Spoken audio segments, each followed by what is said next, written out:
Salam uşaqlar. Bu gün sizin Yunanistan mövzusunun izahına baxacağıq. Deməli, Yunanistan Balkan yarımadasının cənub hissəsində yerləşmiş olur. Balkan yarımadası demişdik ki, çəkməyə oxşayan yerin dabanının arxa hissəsinə baxan olan ərazi Balkan yarımadasıdır. Xəritdə bunu izah eləmişdim sizlərə. Deməli, ərazisinə görə, təbiətinə görə deyirik ki, Yunanistan 3 hissəyə bölünmüş olur. Şimali, orta və cənubi Yunanistan. Cənubunda Aralıq, qərbində İyon, şərqində İriklik dənizi əhatə olunub, onu əhatə edən dənizlərdir. Şimali və orta Yunanistan bir-birindən Firmopol keçidi ayırır. Biz bu keçidlə bağlı bir döyüşdə öyrənəcəyik. Orta Yunanistanda Atika vilayəti yerləşir. Atika vilayətinin özündə isə Afina şəhəri yerləşir deyəcəyik. Orta və Cənubi Yunanistanın bir-birindən dəniz körfəzləri ayırır deyirik. Cənubi Yunanistan isə Peloponnes deyilir həm də. Burada Mikoyana, Lakonika vilayətləri yerləşmiş olur. Biz bir dənə də Peloponnes müharibəsi öyrənəcəyik sizinlə. Afina Spartanın bir yerdə apardığı müharibə. Gəlirik Krit mədəniyyətinə. Eradan əvvəl 3-cü minilliyin birinci yarısında Avropada ilk böyük dövlət məhz Kritdə yaranmış olur. Əkinçi, maldarlıq, balıqçılıqla əhali demək olar ki, məşğul olubdu. Həmçinin özlərinin möhtəşəm inşa etdiyi sarayları var ki, bunlardan biri də Knos sarayıdır. Kritlərin özünə məxsus yazısı olub. Həmin ticarətlə məşğul olublar. Məsələn, Cənubi Yunanistandır, Misirdir, Finikiyadır, Babildir. Bu ərazilərindən ticarət əlaqələri saxlayıblar. Eradan əvvəl 2-ci min ortalarında deyirik ki, Kritə yaxın adada baş verən vulkan püskürməsi nəticəsində mədəniyyət dağılacaq. Bu il qəbul sualı olub həm də. Bu yadınızda saxlayın ki, vulkan püskürməsi nəticəsində dağılan mədəniyyət Krit mədəniyyətidir. Krit mədəniyyətindən təsirlənib yaranan digər mədəniyyət Mikena mədəniyyətidir.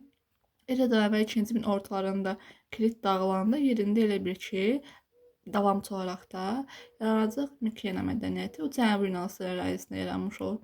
Yaradıcıları Axey tayfalardır. Yaradan tayfaları unutmayın. Mədəniyyəti dağıdan tayfalar doyurlardı, amma onu yaradanlar Axey tayfalardır. Dediyim kimi Krit mədəniyyətindən çox şey mənimsəyiblər. Həmçinin də Kritlilər kimi özlərinin yazısı olub. Bunlarda hündür təpənin üzərində Akropol, yəni yuxarı şəhər ucaldırdılar ki, burada daha çox adı sanlı adamlar yaşayırdı. Terminlər mənasında mütləq fikir verirsiniz. Əhali Misirlilər kimi Sərdarda dəfn olunurdu. Bu oxşar cəhətdir. Həmçinin üzərinə qızıl maska taxılırdı ölülərin. Mikena ərazisində Akropolun divarını təpəgöz qurğuları adlandırırlar, bunu unutmuruq. Və eradan əvvəl 2-ci minilliyin sonlarında və ya deyə bilərik ki, eradan əvvəl 12-ci əsrdə Dori tayfaların hücumu nəticəsində mədəniyyət dağılmış olacaq. Daha sonra gəlirik nə? Digər bir termin olaraq Agoranı öyrənəcəksiniz ki, Agora bazar meydanıdır. Eradan əvvəl 8-ci əsrdən başlayaraq deyirik ki, Yunanistanda polis adlanan şəhər dövlətlər meydana gəlir. Daha sonra öyrənəcəyiniz əsas şəhərlərdən biri Afinadır, digəri Sparta olacaq və testlərə qəbulları çox düşür Afinan, Spartanın xüsusiyyətləri. Baxın, əhali iki hissəyə bölünür. Demoslara və aristokratlara. Aristokratlar zadəgan insanlar idi. Buna həmçinin yaxşıların hakimiyyətdə deyilir. Demos isə aristokratlardan başqa yerdə qalan azad əhaliyə deyilirdi. İdarə üsulu iki dənədir. Biri oliqarxiyadır və aristokratiya. Aristokratiya bayaq dediyim kimi yaxşıların hakimiyyəti hesab olunur. Oliqarxiya isə azlığın hakimiyyətidir. İdarə üsuluna əhalinin adlarını bir-birindən qarışdırmayın. İdarə başqa şeydir, əhali başqa şeydir. Afinanın özündə eradan əvvəl 7-ci əsrdə gümüş pul kəsirdiydi. Həmçinin buna metal pul da deyə bilərsiniz. Fərqi yox, kitabda eynidir yazılır. Eradan əvvəl 7-ci əsrdə Afinada həm oliqarxiya yaranmış olur, həm də ağsaqqallar şurası deyir ki, bütün məsələləri həll edirdi. Digər bir orqan xalq yığıncağıdır ki, eradan əvvəl 6-cı əsrdə deyəcək ki, ali hakimiyyət orqanı olacaq. Bu ali hakimiyyət orqanı sizin yadda saxlayırsınız, çünki testlərə düşmüş olur. Afinanın digər bir özəlliyi drakon qanunların qəbul olunmasıdır. Eradan əvvəl 7-ci əsrdə və eradan əvvəl 621-ci ildə deyirik ki, drakon qanunları qəbul olunur. Drakon qanunları aristokratların həyatını və əmlakını qoruyurdu və deyirdi ki, təqsirkar ölmə məhkum olunurdu. Ən adi bir cəza tətbiq olunanda ona görə deyirik ki, həmin yazılmış qanunlar mürəkkəblə yox, qanla yazılırdı. Ən kiçik səhvə görə dediyim kimi insanları ölmə belə məhkum edirdilər. Həmçinin drakon özü aristokrat olduğuna görə təbii ki, qəbul etdiyi qanunlarda aristokratların hakimiyyətini qoruyur. Daha sonra eradan əvvəl 7-ci əsrin sonlarında deyirik ki, Afina ərazisində müəyyən iqtisadi problemlər yaranmış olur ki, bu da siyasi ziddiyyətləri kəskinləşdirir. Buna görə də artıq yavaş-yavaş demos müəyyən tələblər irəli sürür. Biri idarə olunmada iştirak edir, biri torpaq payı verilməsidir, bir də borcların ləğv olunmasıdır. Buna görə eradan əvvəl 594-cü ildə Solon islahat keçiriləcək və Solon islahatları mahiyyəti var. Buna mütləq əsasda fikir verilməlidir, çünki testlərə formada düşür. Deməli, deyirik ki, kəndlilərin torpağa görə olan borcları ləğv olunacaq. Baxın, torpağa görə bütün borcları deyilmir. Ancaq torpağa olan borcları ləğv olunur. Çünki onların tələbində baxın torpaq payı məsələsi var, bir də borcların ləğvi var. Sonra borca görə qul edilən Afinalıları azad edəcəklər. Borc köləliyi ləğv olunacaq və Afinalıların gələcəkdə borca görə qul edilməsi qadağan olunurdu. Yəni qul əməyi tamamilə sıradan çıxmırdı. Sadəcə borca görə qul edilmə qadağan olunurdu. Taxıl və digər zəruri ərzaq məhsullarının ixracı qadağan olunur deyirik. Həmçinin daha sonra Atikanın yerli sakini olan bütün kişilər vətəndaşlıq hüququ qalacaqdır. Baxın, ancaq Atikaya aiddir və kişilərə aiddir. Yəni qadınlar, uşaqlara aid deyil vətəndaşlıq hüququ. Burada testdə mütləq Atikanın və Afinanın kişi sakinləri yazarsa düz olacaq.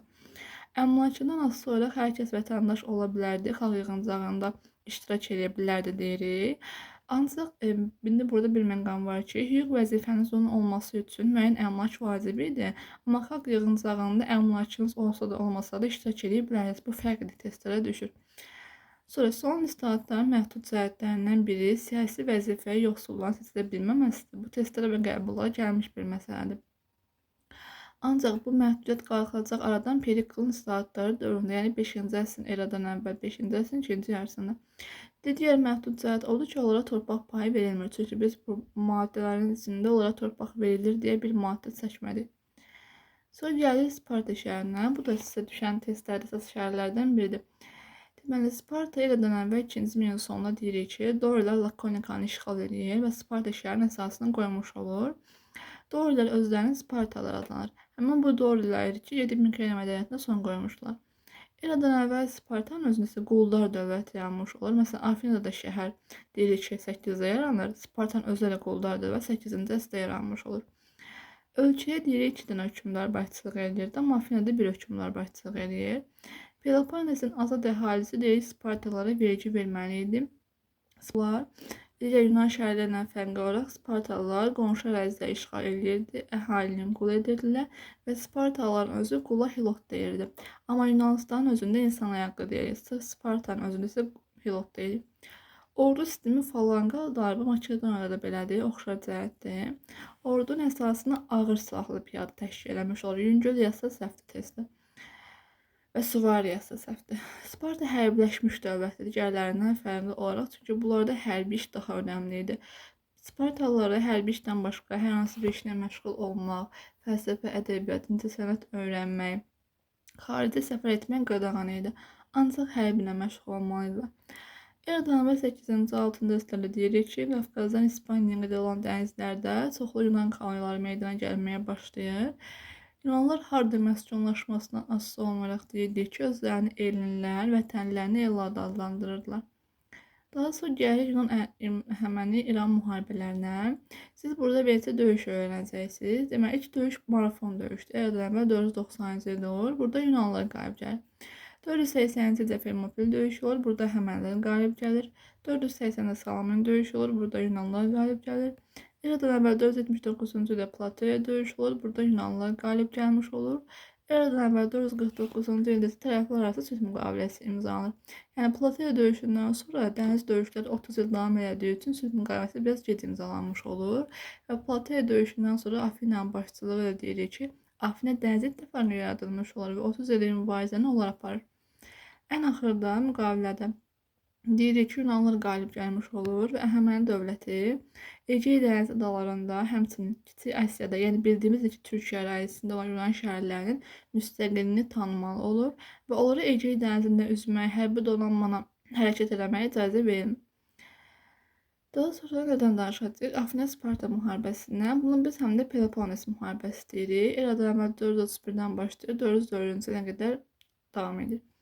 Müharibənin səbəbi dövlətlər arasında olan ziddiyyətlər idi, yəni Afina və Sparta arasında olan ziddiyyətlər idi və hər ikisi Yunanıstanda ağalıq eləmək istəyirdi.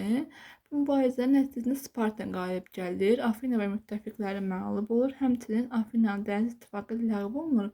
Yunan şəhər dövlətləri zəifləyir. Bu illərin qəbula gəlmiş situasiya sual olub həmin bu müharibə. Daha sonradan danışırıq. Bu müharibədən sonra Yunanistan zəifləyirdi. Yəni Makedoniya dövləti artıq ölkəyə hücum eləməyə başlayır. İndi onu Makedoniya mövzusunda danışacağıq. Gəlirik mədəniyyət məsələsinə. Bütün mövzularda keçdiyimiz kimi Yunanistanın özləri baş tanrı var. Biz ona Zevs deyirik. Tanrı Dionis var ki, onun şərəfinə bayramlar keçirirlər. Eradan 5-ci əsrin sonunda Yunanistanda teatr yaranır deyirik. İlk Yunan piyesinin müəllifi Esxilini deyirik. Ən yaxşı məktəblər Afinanın özündə idi. Stil adlanan alət var idi ki, insanlar yazını bunun üzərində yazırlar. Bu vasitəsilə yazırlar daha doğrusu. Stil deyirik ki, bir özü kütü idi, bir özü yazılarını pozan bir alət idi. Yunan elminin mərkəzisi Milet şəhəri olub deyirik. Eradan əvvəl 5-ci əsrdə həmçinin tarix elminin əsası qoyulur Yunanistanda. Bildiyimiz Herodot tarix elminin bahanəsi hesab olur Yunanistanda. Eradan əvvəl 776-cı ildə Olimpiya oyunları keçirilmiş olur və biz təqviminin başlanğıcını buradan götürürük. Olimpiya oyunları zamanı deyirik ki, müharibələr dayanırdı, qadınların müharibədə iştirak etməsinə icazə verilmirdi və qalibə zeytun çələngi verirdilər və onun vətənində ona heykəl qoyurlar. Və Yunanistanla bağlı digər bir məsələ odur ki, bunlarda Parfenon adlanan bir dənə məbəd inşa olunmuş olur ki, o da tanrıların məbədi hesab olunur. Orada ilahi Afinanın heykəli qoyulmuş olur ki, onun da memarı, yəni heykəltaraşı Fide olur və həmin məbədə biz Parfenon məbədi demiş oluruq. Yunanistanın digər bir alimlər var ki, məsələn Hipokrat var. İndiki həkimliyin anda ondan gəlmiş olur. Məsələn Aristotel var ki, Aristotel bütün elmləri ayrı-ayrı sahələrə bölən şəxs olub, həm də İskəndərin müəllimi olub deyirik.